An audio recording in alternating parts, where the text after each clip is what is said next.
Previously on Forgotten Gear Restorations.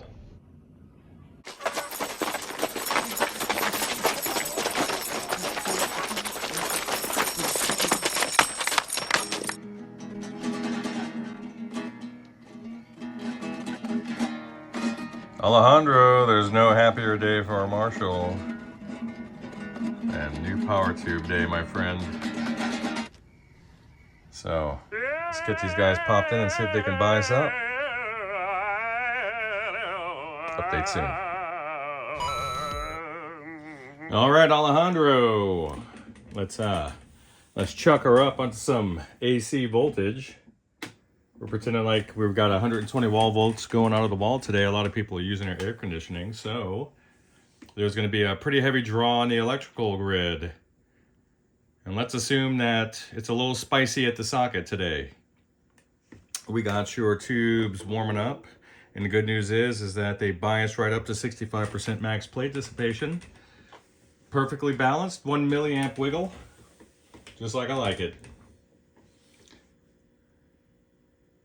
We got the ladies warming up. Slight mechanical buzz from the power transformer, which is sort of typical in these amps.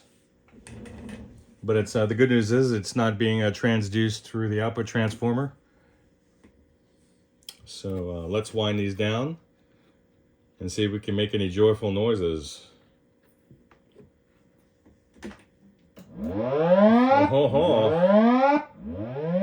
Joyful or not, that's up to you to decide, but I like it. Let's see.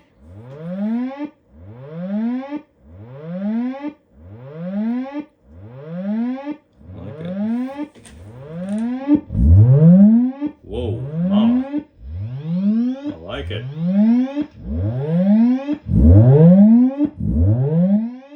She's beefy. A little bit of noise out of these pots. I can dial that out for you.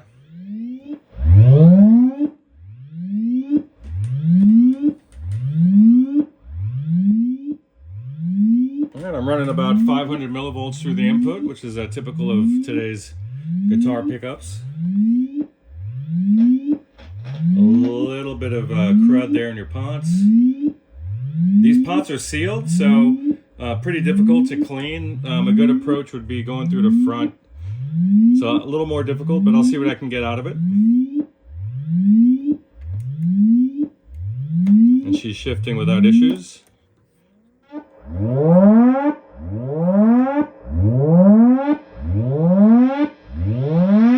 There we go.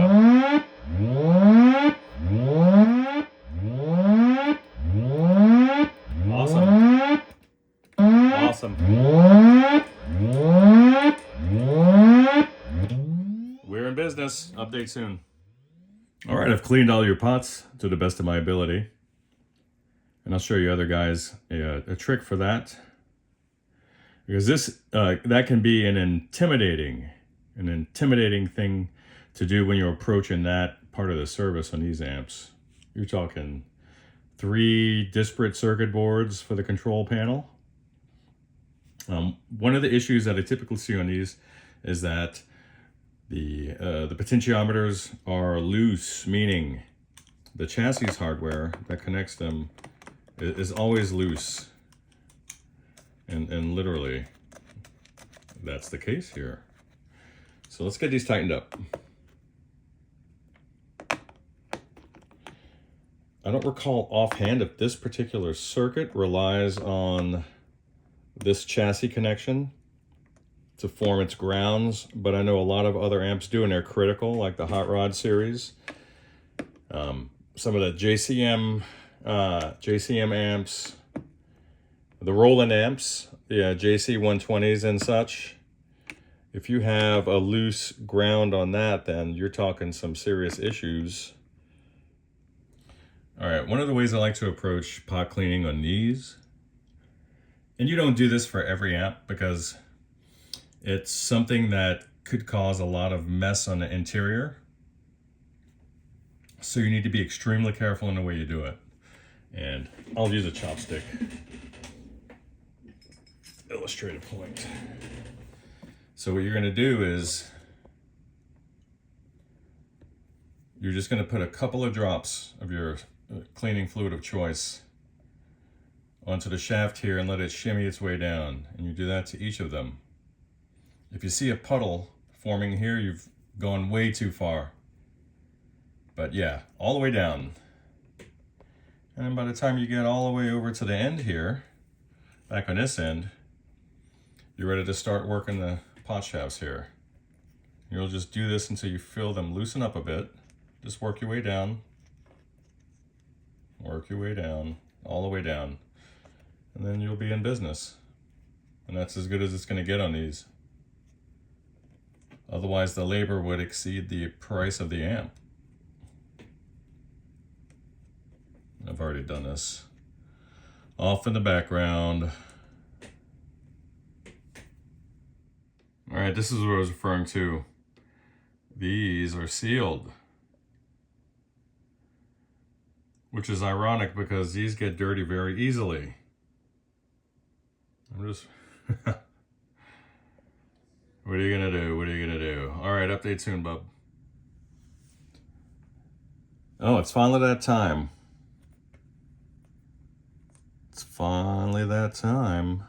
We put the knobbies back on, signaling the end of a good service, or at least the last chapter, before we go into the final signal test. Let's get her going. And we're back with a whole lot of knobbies to put on.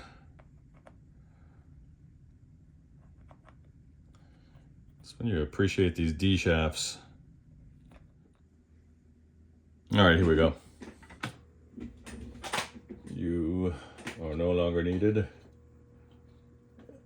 Okay. So we're just going to do a quick run through the controls so we can see if there's any noise remaining. And that's it. Let's get volume and gain up.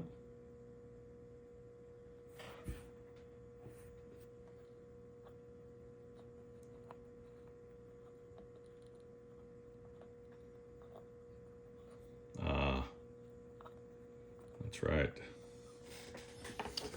Does this one mute the circuit when there's nothing at the input? Yeah. So we're gonna hear a little buzz in the background. We essentially have an open jack with no signal. So we're just listening for noise when we're rotating the controls. And we're good. That's just a little EMI from the phone. Awesome. I like it.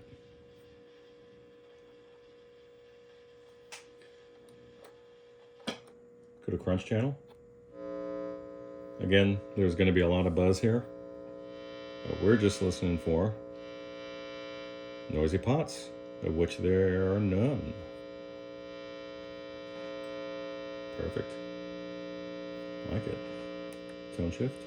Lead mode. Lots of gain here, lots of buzz. No noisy pots. Perfect. Awesome. Presence. Nice.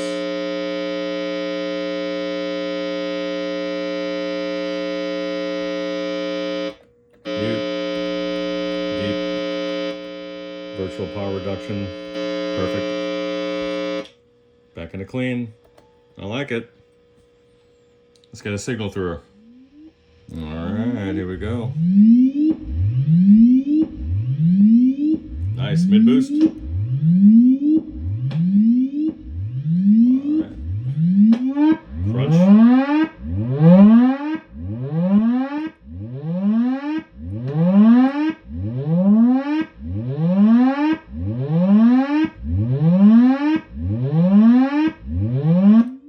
Lead mode.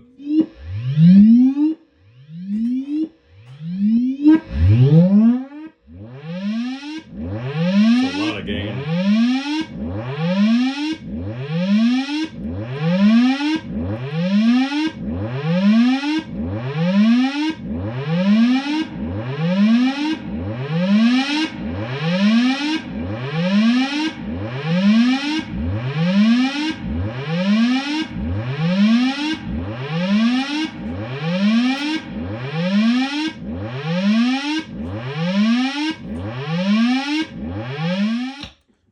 in business.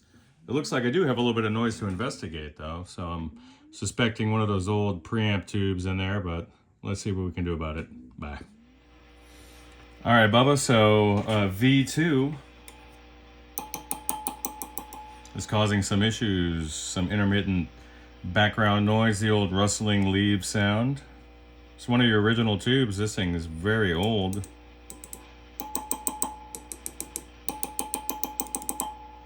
All right. It's safe to pop these out while the amp is hot. So you're gonna hear a little pop. The sound's gone. Do not do that with the power tubes, obviously. Now, and that's that buzz in the background is because we have an open jack. I need that. I need to have a cable plugged in order for the output to not be muted. So let's get this new 12AX7 warmed up and see if she's microphonic and exhibiting the same sorts of background noises. And she's not. So you're in business. You're only in need of one 12AX7 after all these years. Where are we at here?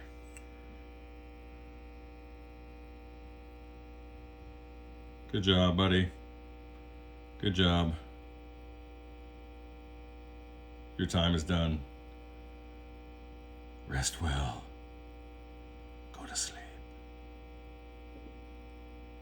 Go to sleep.